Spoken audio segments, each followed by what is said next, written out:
Hey guys, what is up? Today we'll show you how to install Google Analytics to WordPress. Are you looking for a quick guide on how to install Google Analytics to WordPress? Stay tuned because this video is for you. Create an account on Google Analytics. At the same time, sign into your WordPress account and go to your dashboard. In your WordPress dashboard, click on Plugins and click Add New. On the search bar on the right, search for SiteKit.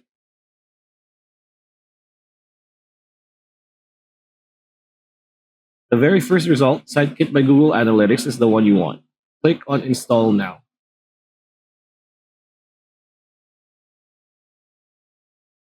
After installing, click on Activate. Afterwards, you will see on the menu to your left the new option called SiteKit.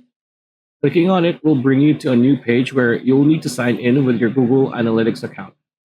Very straightforward, and afterwards, click on Add Site. It's that easy. Hope the video helped. Like, comment, share, subscribe, ring that bell icon, and we'll see you on the next one.